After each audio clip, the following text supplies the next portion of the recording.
Bienvenue à cette leçon 12 où nous parlerons de la personne de paix. J'ai hâte d'aborder le sujet de la personne de paix. Jusqu'à présent, nous avons réalisé que la moisson est prête et abondante, et que Jésus nous envoyait comme des agneaux au milieu des loups.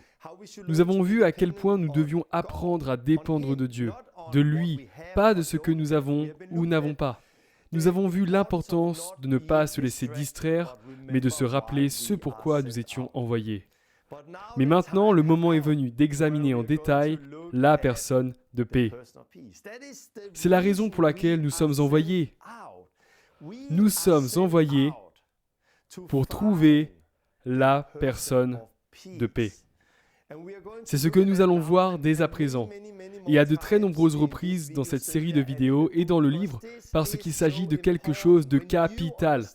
Quand vous comprenez ce que Jésus dit quand il s'agit de la personne de paix, si vous saisissez cela, que vous commencez à chercher la personne de paix et que vous savez quoi faire lorsque vous la trouvez, cela changera non seulement votre vie, mais celle de beaucoup de personnes autour de vous. Voyons donc ce que Jésus dit quand il s'agit de nous envoyer à la recherche d'une personne de paix.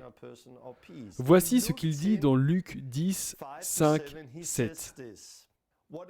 Dans quelque maison que vous entriez, dites d'abord que la paix soit sur cette maison. Et s'il se trouve là un enfant de paix, votre paix reposera, sinon elle reviendra à vous. Demeurez dans cette maison-là, mangeant et buvant ce qu'on vous donnera, car l'ouvrier mérite son salaire. N'allez pas de maison en maison. Il y a tellement de vérité dans ce que Jésus dit ici, et ce que nous allons voir aujourd'hui et dans les prochains chapitres. La première chose sur laquelle nous allons porter notre attention concerne la personne de paix, ou autrement appelée l'enfant de paix. De quoi parle-t-on ? Qu'est-ce que Jésus nous demande-t-il de chercher lorsqu'il nous envoie ? Il dit que si vous sortez quelque part et que vous y trouvez là une personne de paix, alors faites ça, ça, ça et ça. Mais s'il ne s'y trouve pas de personne de paix, alors continuez votre chemin. Qu'est-ce qu'une personne de paix ? Le comprendre est vraiment important. Parce que si vous ne savez pas ce que vous recherchez, vous ne le trouverez pas. C'est tellement clair. Si vous ne savez pas ce que vous recherchez, vous ne le trouverez pas. C'est un vrai problème dans l'Église aujourd'hui. Les gens ne savent pas ce qu'ils recherchent. Ils ne connaissent pas l'appel de Jésus. Pendant un très grand nombre d'années, j'annonçais l'Évangile. J'étais très occupé à travailler pour le royaume sans vraiment comprendre la définition d'une personne de paix. Je travaillais beaucoup pour au final très peu de fruits. Maintenant que je comprends ce qu'est une personne de paix et que je sais ce que je cherche, je fais moins d'efforts et je vois plus de fruits. Qu'est-ce qu'une personne de paix ? Une personne de paix est une personne semblable à Corneille, dont nous pouvons lire les détails dans Acte 10. Dans Acte 10, nous pouvons lire l'histoire d'un homme du nom de Corneille. C'était un homme qui cherchait Dieu de tout son cœur. Oui, il cherchait à être en paix avec Dieu. Et parce qu'il cherchait la paix avec Dieu, parce qu'il était une personne de paix, Dieu lui envoya Pierre. Et nous lisons comment lui et toute sa famille sont venus à la foi, se sont fait baptiser, ont reçu le Saint-Esprit en une seule et même journée. Mais Corneille était une personne de paix parmi tant d'autres. Une personne de paix est donc une personne qui recherche Dieu, qui recherche de l'aide pour comprendre l'Évangile. Lisons un extrait de mon livre, L'appel de Jésus. Une personne de paix est une personne qui recherche la paix, que le Saint-Esprit façonne. Une personne de paix n'est pas comme ceux qui ne sont pas intéressés par l'Évangile. Il n'est pas non plus quelqu'un qui souhaite simplement discuter de l'Évangile, trouver des excuses pour ne pas croire en Dieu et faire une énumération des raisons pour lesquelles les religions sont terribles. Tout se passe plus facilement quand vous trouvez une personne de paix, parce que Dieu a travaillé leur cœur et parce qu'ils sont prêts à vous écouter, partager l'Évangile. Peut-être que la personne de paix n'a même pas conscience du travail que Dieu fait dans son cœur, mais elle cherche la vérité et un sens à sa vie. La personne de paix vous posera de très bonnes questions sur votre foi et sur Dieu, parce qu'elle veut vraiment connaître la vérité. Voilà donc ce qu'est une personne de paix. Une personne de paix est quelqu'un que Dieu travaille, quelqu'un qui cherche Dieu, quelqu'un qui pose les bonnes questions, qui le recherche. Ils n'ont peut-être pas conscience qu'ils le recherchent, mais ils cherchent quelque chose, comme moi par exemple. En 1995, je traversais une période de ma vie où soudainement, quelque chose commençait à s'agiter en moi. Je ne savais pas qu'il s'agissait de Dieu à ce moment-là, mais j'ai commencé à chercher, j'ai commencé à poser des questions. Dieu, es-tu là? Pourquoi suis-je ici? Quel est le but de ma vie? J'ai commencé à me poser ces questions, j'ai commencé à chercher. Je cherchais tellement qu'une nuit, je regardais dans le ciel et j'ai dit, Dieu, si tu es là, viens et prends-moi. Mais quand j'ai dit ça, je pensais qu'un ovni viendrait me récupérer. Dans mon esprit, je ne cherchais pas le Dieu de la Bible, je ne cherchais pas Jésus, mais je recherchais vraiment la vérité et j'en pleurais même. J'étais une personne de paix. Et puis un jour, mon ami Tommy m'a parlé de Jésus. Quand il m'a parlé de Jésus, j'étais plus que prêt à recevoir. Pourquoi? Parce que le Saint-Esprit avait déjà travaillé mon cœur. Et tout comme j'étais prêt à ce moment-là, non seulement pour entendre, mais pour recevoir, il y a tant d'autres personnes autour de vous dans la même situation. Tellement de gens comme Corneille, comme moi, qui sont juste prêts à recevoir. Mais tout comme Corneille avait besoin que Pierre vienne à lui, j'avais besoin que mon ami Thomas vienne à moi. Et les gens autour de vous ont besoin que vous veniez à eux. On retrouve dans la Bible un autre exemple d'une personne de paix dans Acte 16. Vous pouvez même lire deux exemples dans Acte 16. Le premier exemple dans Acte 16 est celui de Lydie. Dans ce passage, alors que Paul et Silas marchaient, ils allèrent à la rencontre d'un groupe de personnes qui priaient. Et ils commencèrent alors à parler à chacun d'entre eux. Tous. Mais parmi ces gens, il y avait particulièrement une personne, Lydie, qui était une personne de paix. Et vous pouvez lire comment Dieu a ouvert son cœur pour qu'elle puisse recevoir les paroles de Paul et Silas. Tout le monde a entendu leurs paroles, mais une personne a ouvert son cœur parce que Dieu avait fait un travail en elle et elle a reçu la parole. Non seulement elle l'a reçue, mais elle a invité Paul et Silas à venir chez elle. Et toute sa famille s'est fait baptiser pour recevoir une nouvelle vie. Ainsi, Lydia est très clairement un exemple de personne de paix, de quelqu'un qui recherche la vérité. Et ce n'est là qu'un exemple parmi d'autres. Si nous allons plus loin, nous pouvons voir un autre exemple dans Acte 16. Car après que Lydia eut entendu la parole et que toute sa maison fut baptisée, nous lisons que peu de temps après, Paul et Silas rencontrèrent quelques difficultés. Ils ont eu de gros ennuis, disons qu'ils ont été mis en prison, et alors qu'ils se trouvaient en prison et qu'ils adoraient Dieu, la nuit venue, il y eut un grand tremblement de terre. Et les chaînes tombèrent de leurs mains et de leurs pieds. Alors un geôlier rentra, et soudain, beaucoup de choses sont arrivées. Et suite à tout cela, le geôlier ouvrit son cœur. Il cria, « Que dois-je faire? Que dois-je faire pour être sauvé ?» Et ce geôlier invita Paul et Silas chez lui. Et là, au milieu de la nuit, le geôlier et sa maison se sont fait baptiser et tous reçurent une nouvelle vie. Ainsi, dans Acte 16, nous retrouvons deux merveilleux exemples de personnes de paix. L'exemple de Lydie et l'exemple du geôlier. Et ces exemples sont similaires aux paroles de Jésus dans Luc 10. Quand Jésus dit que nous devrions sortir et trouver une personne de paix, que nous devrions aller chez eux, manger et boire ce qu'ils nous servent, demeurer chez eux et ne pas aller de maison en maison, Paul a fait exactement ce que Jésus disait dans Luc 10. Mais rappelez-vous de ce que Jésus a dit dans Luc 10. Paul n'était pas là à ce moment-là. Paul y arrivait bien plus tard. Mais ce que Jésus a dit aux 12, ce qu'il a dit aux 70, il leur a ordonné de sortir et de prêcher au monde entier. Ainsi, Paul a continué de faire ce que Jésus avait ordonné de nombreuses années auparavant. Et de la même manière, vous et moi devrions continuer aujourd'hui à faire ce que Jésus nous a ordonné. Pourquoi ? Parce que Jésus est le même hier, aujourd'hui et pour toujours. Et plus tard, que ce soit dans mon livre L'appel de Jésus ou dans cette série de vidéos, j'apporterai beaucoup d'exemples tirés de ma vie sur la façon dont les gens qui m'entourent et moi-même avons trouvé une personne de paix. Et comment nous trouvons des personnes de paix partout autour de nous aujourd'hui. Et comment nous demeurons chez la personne de paix.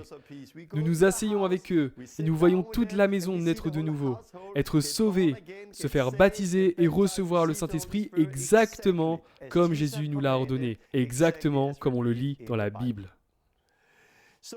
Voici donc quelques exemples que nous lisons dans Acte 16, avec Lydie et sa maison, puis plus tard avec le geôlier et sa maison. Et encore une fois, il y a tellement d'autres exemples comme ceci. Voilà donc ce que nous sommes appelés à faire. Nous sommes appelés à obéir à Jésus. Et nous sommes appelés à sortir. Nous sommes appelés à trouver une personne de paix. Parfois, cela peut ressembler à Lydie. D'autres fois, ça peut ressembler un peu à Paul et le geôlier. Peut-être pas avec la prison, mais de voir toute une famille naître de nouveau, se faire baptiser et recevoir le Saint-Esprit. Nous avons donc comme exemple Corneille, nous avons Lydie en exemple, nous avons le geôlier en exemple, nous avons moi en exemple, nous avons Paul. Et je pourrais citer des centaines d'autres noms de personnes que le Saint-Esprit a attirées, qui sont soudainement prêts à recevoir. Et nombre d'entre vous qui regardez cette vidéo avaient été à un moment donné une personne de paix. Il fut un temps où vous ne recherchiez pas Dieu, où vous n'étiez pas intéressé, mais vient un temps où le Saint-Esprit commence à œuvrer en vous. Et quelqu'un vient vous voir et vous partage l'Évangile, et vous êtes prêt à recevoir. Il y a tellement de gens dehors. Mais si nous ne savons pas, si vous ne savez pas ce que vous cherchez, quelle est la probabilité que vous la trouviez ? Il est bien là le problème. Quand j'ai commencé à évangéliser, je sortais juste pour parler aux gens que je rencontrais sans vraiment savoir ce que je recherchais. Si je trouvais des gens qui n'étaient pas intéressés, je finissais par discuter avec eux. Je ne fais plus ça aujourd'hui. Aujourd'hui, je ne perds plus mon temps à discuter avec des personnes qui ne sont pas ouvertes. Aujourd'hui, je reconnais rapidement qui est une personne de paix et qui ne l'est pas. Et quand je trouve cette personne de paix, je sais ce qu'il faut faire. Je sais comment m'asseoir avec eux, leur partager l'Évangile, les baptiser d'eau et du Saint-Esprit, des thématiques sur lesquelles je reviendrai un peu plus tard. Une personne de paix, donc, est quelqu'un que Dieu appelle, quelqu'un que Dieu façonne. Si vous rencontrez une personne de paix, ils vous poseront des questions, pas pour débattre. Pourquoi dites-vous ça et ça ? Mais ils poseront des questions parce qu'ils sont intéressés. Raconte-moi un peu plus comment tu as rencontré Dieu. Ils pourront dire « Waouh, c'est tellement étonnant que vous m'abordiez maintenant. Parce que la semaine dernière encore, je regardais le ciel et j'ai dit « Dieu, si tu es là » ou bien « Waouh, ce matin je lisais la Bible, mais je ne comprends rien. Est-ce que vous pouvez m'expliquer ?» Les personnes qui posent ce genre de questions sont des personnes de paix. Et quand vous les rencontrez, vous devez faire comme il est écrit dans la Bible. Vous asseoir avec eux, manger et boire et faire toutes les choses dont nous allons parler. S'il ne s'agit pas d'une personne de paix, désolé, mais ne perdez pas votre temps avec eux. Secouez la poussière de vos mains et de vos pieds et continuez votre chemin. C'est ce que Jésus dit un peu plus tard. Et c'est quelque chose que nous verrons bientôt dans cette série.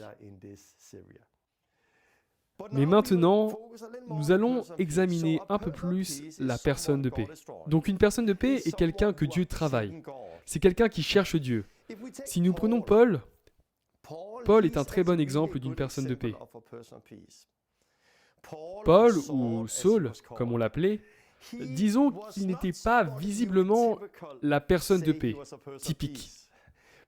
Parce que lorsqu'il vivait sous le nom de Saul, il persécutait l'Église.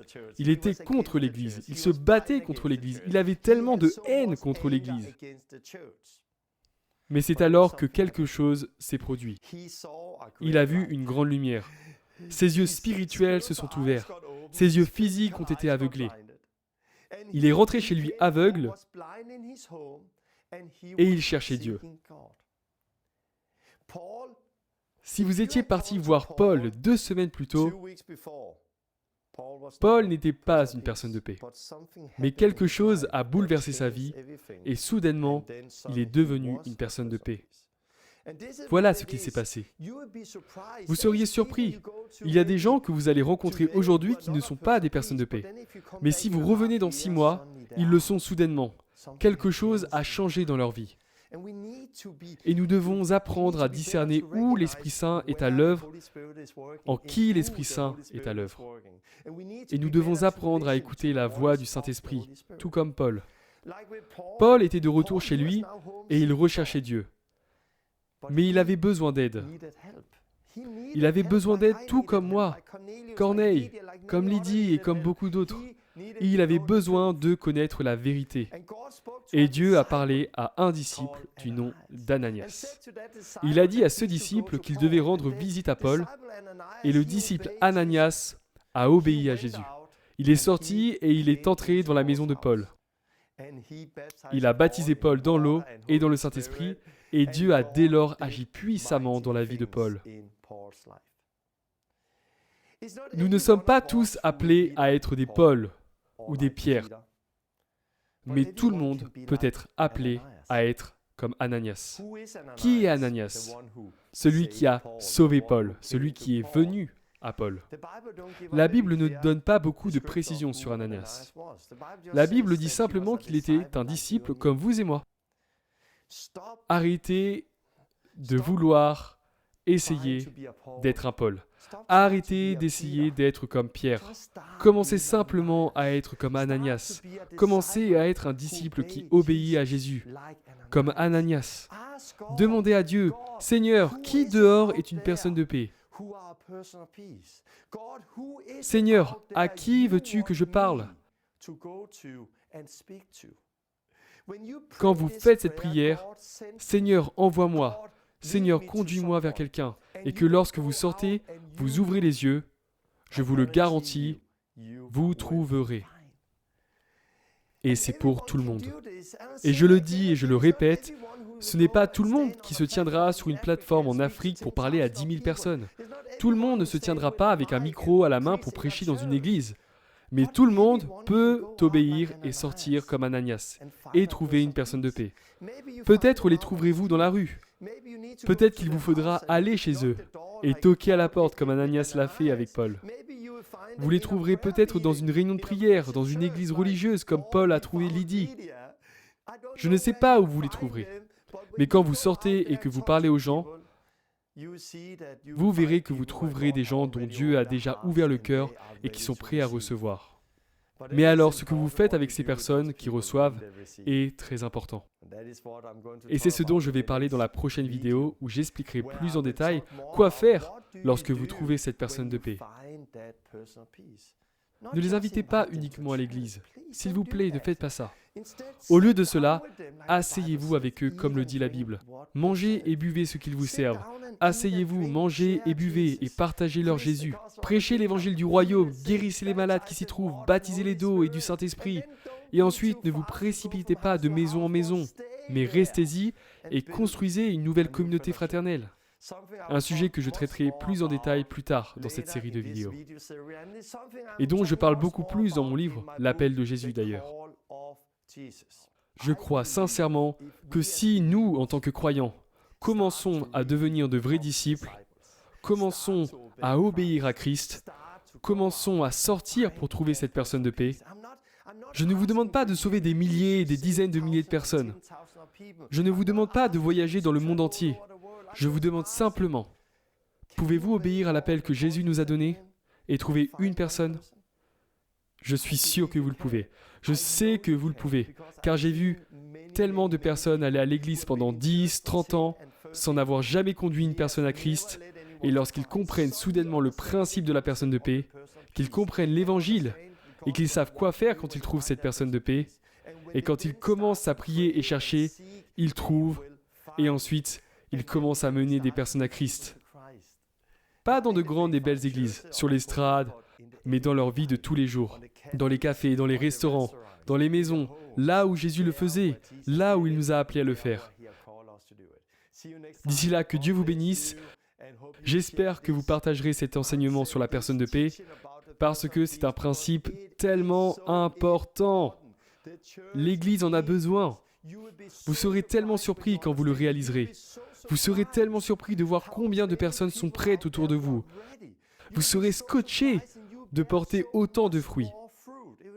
Cela ne changera pas seulement votre vie, mais celle de nombreuses personnes autour de vous. Alors en attendant la prochaine fois, priez afin que Dieu vous utilise comme Ananias. Priez pour que Dieu vous guide vers une personne de paix. Lisez le livre, visionnez la série et assistons ensemble à un réveil comme il n'y en a jamais eu auparavant. Que Dieu vous bénisse. Salut.